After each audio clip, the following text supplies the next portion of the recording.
네, 오늘 말씀은 신명기 28장 58절에서 68절까지 말씀입니다. 오늘 말씀의 제목은 자유인이냐 종이냐 라는 말씀의 제목이고요. 하나님이냐 애굽이냐, 가나안이냐 애굽이냐, 이런 말씀이죠.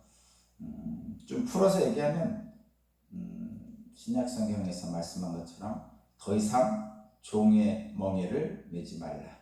더 이상 종의 멍에를 매지 말라라는 말씀의 제목입니다. 한마디로 얘기하면 가나안 땅에 곧 들어갈 텐데, 가나안에서 젖과 꿀이 흐르는 가나안 땅에서 하나님이 주시는 복을 복되게 누리며 사는 유일한 방법은 하나님을 경외하는 것이다 라는 말씀입니다.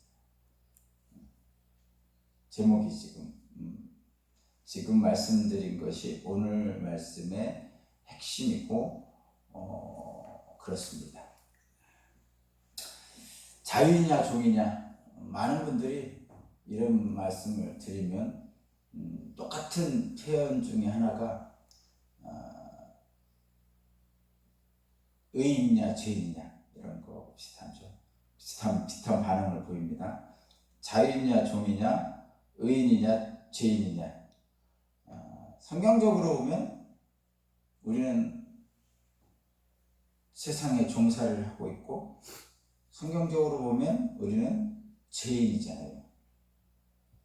그래서 제가 성경적으로 보면이라고 말씀드린 이유는, 많은 사람들은 자기가 종이라고 생각 안 하고 자기가 죄인이라고 생각 안 합니다. 지금 실제로 여러분이 옛날에 조선시대에 얘기하는 종이 아니거든요. 없어졌거든요, 종은. 그리고 내가 감옥에 간 것도 아니고 내가 무슨 죄인이냐 이렇게 생각하고, 근데 그 이면에 이렇게 들어오면 마음속에 깊은 이면을 들여다보면 종으로 살기 싫은 거죠. 죄인으로 살기 싫은 거죠. 우리의 마음속은 종이 되거나 죄인이 되고 싶은 마음은 없습니다. 당연한 거죠. 당연한 겁니다. 누가 종으로 살고 싶겠어요? 누가 죄인으로 살고 싶겠어요? 누가 머리로 안 살고 꼬리로 살고 싶겠어요? 누가 맨날 꾸면서 살고 싶겠어요? 꼬주면서 살고 싶지. 응? 내가 주인으로 살고 싶지, 누가 종으로 살고 싶은 사람이 누가 있겠어요? 그건 당연한 얘기죠. 어떤 가치적 판단에서 당연한 얘기입니다. 그리고 마찬가지예요.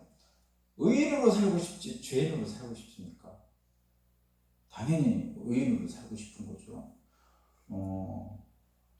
정말 칭찬받는 삶을 살고 싶지 욕먹는 삶을 살고 싶겠어요? 자, 저희들의 마음속에 그런 것들이 있습니다. 그리고 그것은 하나님을 믿지 않는 사람들의 표현을 빌리자면 양심이고, 하나님을 믿는 사람들의 표현을, 성경을 빌리자면 하나님의 형상이죠. 그렇습니다.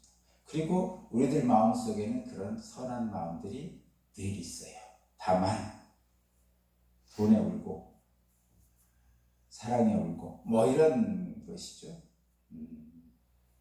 우리들이 바라보고 가고자 하는 그 길은 세상에서는 너무나 쉽지 않은 길이라서 잠시 그것들로부터 떨어져서, 좀 말하자면 너는 잠깐 기다려, 내 코가 석자야 하면서 먼저 내 자신의 이익을 취하기 위해서 행동하는 것이죠. 그런 것이 저와 여러분들의, 사실은 그 모습 자체가 더 선하게 살고 싶고, 그런데도 불구하고 악한 길로 갈 수밖에 없는 것, 그것이 이 땅에 사는 저와 여러분들의 처지죠. 그렇게 살고 싶지 않은데도 나도 모르게 그쪽으로 가는 겁니다. 저도 그렇고 여러분도 그렇습니다. 그래서 오늘 말씀은 자연이냐 종이냐 가나안이냐 애굽이냐 하나님이냐 세상이냐 이런 것인데, 그래서 하나님께서는 오늘 말씀에서 너희들이 하나님 말씀을 지키지 않으면, 하나님을 경외하지 않으면 너희들이 다시 애굽으로 갈 것이다, 이 얘기입니다. 결국은 너희들이 다시 종이 될 것이다, 이런 얘기죠. 결론은 그 얘기입니다. 그렇다면 애굽으로 다시 가서 종살이를 할 것이냐 아니면 가나안 땅에서 자유로 살 것이냐 라는 선택을 요구하시는 말씀입니다. 오늘 말씀. 그러면 이렇게 생각하시면 좋겠죠. 하나님 없는 인생, 그것이 다시 애굽으로 가는 겁니다. 하나님 없는 인생, 다시 애굽으로 가는 겁니다. 돌아온 탕자를 비유하면 좀 많이 쉬워서 제가 돌아온 탕자의 비유를 많이 쓰는데, 돌아온 탕자 비유를 쓸 때 아버지 품에 안겨있는 모습은 구원받은 자의 모습이고, 그죠? 그림도 있죠. 돌아온 탕자의 그림에서 아버지 품에 안겨있는 그 탕자의 모습이 그림으로 그려져 있죠. 감동적이고 구원받은 자의 그 평안과 안식을 누리는 그런 모습입니다. 감격적인 그림인데, 저는 물론 그것을 전제로 깔고 우리의 상황을 자꾸 여러분하고 말씀을 같이 나누고 싶어요. 왜냐하면 우리가 우리의 상황을 자꾸 잊어버리기 때문에 그렇습니다. 그것이 우리의 어떤 현실의 고단함입니다. 우리 현실은 그거죠. 아버지 품을 떠나서 먼 나라에 가서 거기서 허랑방탕하게 살고 있고, 또 그것이 아버지 거로부터 받은 재산을 다 탕진하고 나면 자기가 놀던 그 유곽에서 종이 되죠.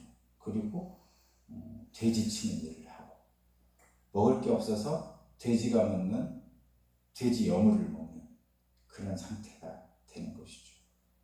근데 아무도 그 상태라고 생각 안 한단 말이에요. 저와 여러분의 지금 상태를.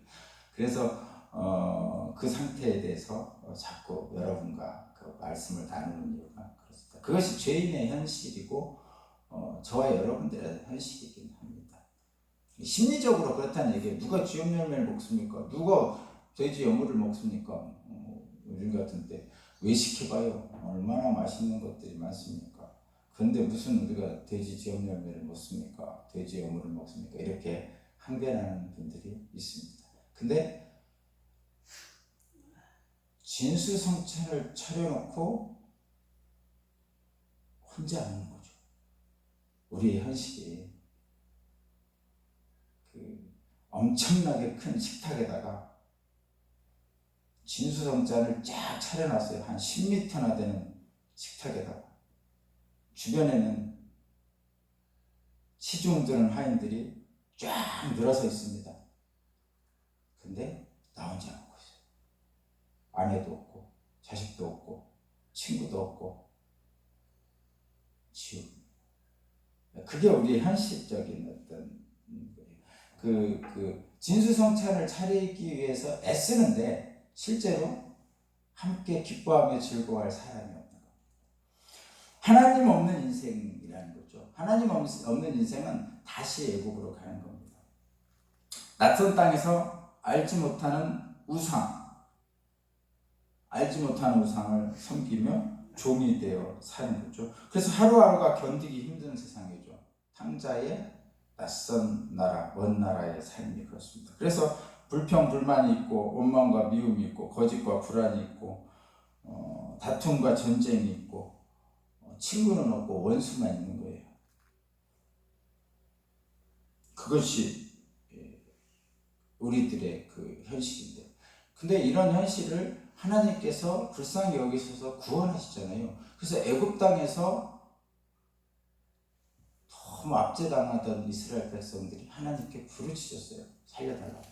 그래서 하나님께서 그걸 들으시고 모세를 부르셔서 그들을 애굽에서 건져내시죠.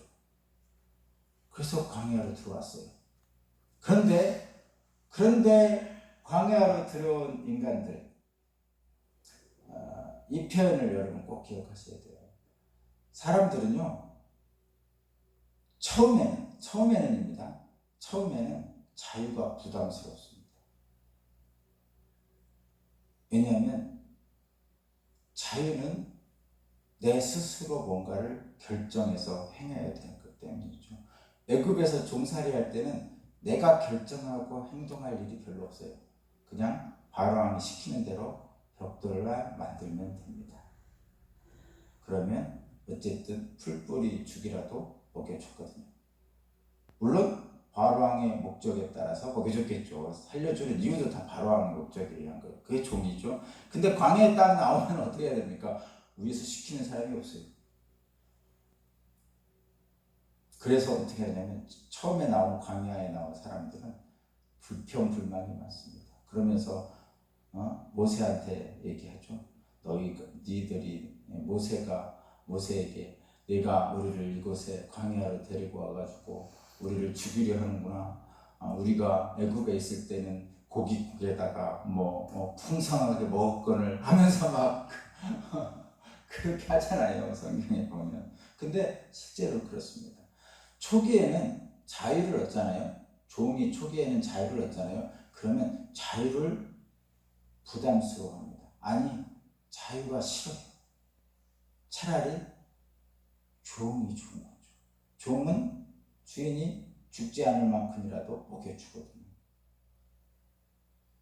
그것이 인간의 모습이죠. 그래서 다시 애굽으로 돌아가자고 난리를 칩니다. 그때 모세가 화를 내죠. 그리고 하나님의 진노가 임하죠. 그래서 하나님이 자부책으로 고기를 먹고 싶다니까 며칠하게 주시고, 만나로는 안 되니까 며칠하게 주시고, 또 어떤 향신료가 먹고 싶다니까 마늘하고 이런 거 주셨잖아요. 그렇게 한 거죠. 그래서 저와 여러분도 마찬가지입니다. 처음에 자유는 부담스럽고 오히려 자유를 거부하는 우리들의 마음이 있어요. 그 하나님이 경외하면 자유를 준다고 그러는데, 교회에서도 똑같습니다. 가끔 그 비슷한 예를 하나만 들면 이렇습니다. 교회에 오면은요, 자유를 줍니다. 자유를 줘요. 근데 세상에 가면 교회에서 하는 것을, 교회에서 부담스러운 것을 못하죠. 약간의 거짓말, 그러면서 사는 거예요. 사람들 세상에서 약간의 거짓말, 약간의 속임수, 또는 남들에 대한 멸시, 약간의 멸시를 하면서 내 자신이 그 쾌감을 느끼거든요. 약간의 멸시. 그러니까 이 약간이라는 표현은 겉으로 드러나지 않게 내 속으로 행하는 것들이죠. 약간이라고 표현한 건 그겁니다. 약간의 거짓말, 겉으로 드러나지 않는 거짓말, 약간의 속임수, 약간의 상대방에 대한 멸시, 이런 것들을 통해서 살고 싶은 거죠. 그리고 약간의 이탈, 말하자면 그것을 어떻게 표현하냐면, 여러분, 옛날에 그런 거 있었죠. 병원이나 관공서나 또는 어디에 아는 사람이 있어야 된다고 그러죠. 그 소위 백이죠. 그래서 다른 사람들은 줄 서 있을 때 나는 줄 안 서고 가는 것.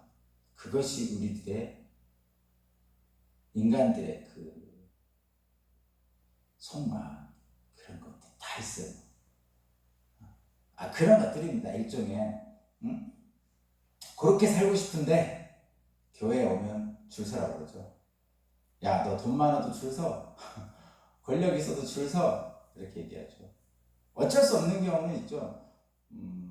경호원이 필요한 경우가 있죠. 대통령이라든가 이런 경우는 경호원이 필요해서 따로 방을 설정해서 줄 수도 있는 거죠. 그렇지만 그런 거 필요 없을 정도의 사람, 경호원 한 명 대동할 거 올 정도면 그냥 일반 자리에서 앉아서 예배 드리는 거예요. 대신에 특별석을 안 주는 거예요. 그러니까 교회는 그런 것에 따라서 세칙이나 이런 거 안 해줍니다. 줄 서 그렇게 하는 거죠. 그러니까 불편해. 세상에서 은연중에 누리던 것들 못 누리게 하거든요.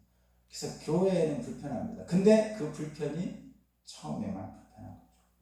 나중에 보면 정말 자유롭습니다. 어떻게? 경험이 필요 없습니다. 경험이 필요 없어요, 나중에. 근데 그 경험이 필요 없는 것을 버리지 못하는 거예요. 그 교회가 그래서 불편합니다. 그래서 어떻게 표현하냐면, 에이, 내가 헌금을 얼마나 하는데 말이야 하면서 교회를 비난하죠. 내가 이 교회 아니면 갈 데가 없는 줄 알아? 그러면서 자신의 누리지 못하는 것에 대해서 불평하게 되는 거예요. 그게 일반적인 제가 그랬다는 얘기입니다. 여러분은 안 그랬을 거예요. 제가 그랬습니다. 옛날에. 지금은 많이 안 그러는데 지금도 좀 그렇죠. 제가 이제 담임 목사니까 에이 내가 담임 목사인데 그래도 뭐 이러면서 질서를 안 지키는 그런 마음, 속마음이 조금씩 드러나기도 합니다. 그래서 이런 거예요.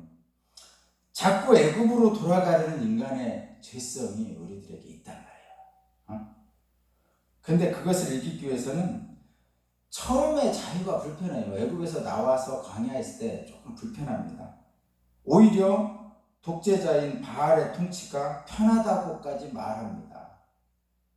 그래서 애굽으로 돌아가지고 이스라엘 백성들이 모세를 원망하고 하나님을 원망했던 거죠. 근데 이런 잘못된 판단이 결국은 진짜 돌아가는 사람도 있었을 거예요. 솔직히 성경에 안 써있지만 그 수백만 명 중에 일부는 돌아갔을 것 같아요. 실제로. 근데 돌아가서 총살이 계속하는 거예요. 그리고 이런 잘못된 판단을 하지 못하도록 하나님께서 진노하셨죠. 수만 명이 죽었어요. 그런 겁니다. 이렇게 생각하면 됩니다. 말씀의 울타리 안에서 나를 하나님께 붙들어 맬 때 비로소 가나안 땅에서 자유인을 누릴 수 있습니다. 그것이 우리들의 지금의 현실이에요. 그러니까 자꾸 애굽으로 향하려는 인간의 죄성을 어떻게 하면은 버리고 적과 꿀이 흐르는 가나안 땅의 복을 누릴 수 있습니까? 말씀의 울타리 안에서 나를 하나님께 붙들어 매야 돼요. 별 수 없습니다, 여러분. 우리가 할 수 있는 방법이 그거예요. 그래서 계속 말씀의 울타리를 치는 겁니다. 더 깊이 한번 묵상하고 말씀을 마치겠습니다. 말씀은 하나님을 경외하는 것은 같은 말입니다. 하나님 경외는 결코 저와 여러분을 올가매지 않습니다. 제가 늘 우리 교인들에게 자유를 주겠다고 선포하고 다니는데, 말씀드리는데, 결코 이 하나님의 말씀은 하나님을 경외하는 것은 하나님의 영광을 위해서 산다는 것은 결코 우리를 올가매지 않아요. 얽어매지 않습니다. 분명합니다. 오히려 말씀의 울타리 속에서는, 이 울타리라고 표현하지만 사실은 이게 울타리가 아니에요. 우리는 경계선을 자꾸 생각하잖아요. 여기 울타리 안에 넣어놓고 여기만 살아라 이렇게 하는 게 아니에요. 이 말씀의 울타리라는 것은 다짐이에요. 다짐. 온 세상을 자유롭게 사는데 그러나 하나님 말씀에 합당하게 살겠다는 울타리, 경계를 삼는 것이죠. 그런데 그 말씀은, 하나님 경외는 우리를 말씀 안에서, 하나님의 주시는 복 안에서 살도록 이끌어주는 거지 우리를 얽어매지 않습니다. 자유를 억압하지 않아요. 그래서 진정한 자유를 보게 하시고 그곳을 향해 나아가게 합니다. 그곳을 향해 나아가는, 진정한 자유를 향해 나아가는 그 삶이 구원입니다. 그것이 구원받은 자의 삶이고, 그래서 구원받은 사람들은 세상과 구별되게 살아요. 구별되게 살 수밖에 없습니다. 그래서 구원받은 자는 자신이 머무는 자리를 복되게 하죠. 나도 자유롭고 다른 사람도 자유롭게 하고, 그래서 자신이 머무는 자리를 복되게 하는 능력을 갖고 있습니다. 저와 여러분이 그렇습니다. 하나님을 경외하는 것, 그리고 말씀의 날을 내 스스로 말씀에 내는 것, 이런 것들을 통해서 가나안의 진정한 자유를 누리면서, 복을 누리면서 애굽으로 가려는 우리의 나쁜 죄성으로부터 이기는 길이죠. 그 길로 저와 여러분 오늘도 함께 갑시다. 기도드리겠습니다. 하나님 감사합니다. 하나님 경외하고 하나님을 따르는 것, 말씀을 오늘 또 듣고 또 생각하고 묵상하는 것은 하나님이 주신 자유를 온전하게 누리기 위함입니다. 말씀은 결코 우리를 올가매지 않습니다. 잘못된 말씀에 대한 오해 때문에 순종한다는 것이 얼마나 기쁘고 즐겁고 하나님을 향한 구원의 길인지를 오해하지 않도록 오늘 또 말씀의 날을 붙들어 주시고 성령께서 나를 이끌어 주셔서 이 세상에 담대하게 나가 내가 머무는 자리마다 하나님의 복된 자리가 될 수 있도록 주장하여 주옵소서. 말씀을 따라 살겠습니다. 오늘도 제가 먼저 사랑하겠습니다. 제가 더 사랑하겠습니다. 성령님 도와주옵소서. 예수 그리스도 이름으로 기도합니다. 아멘.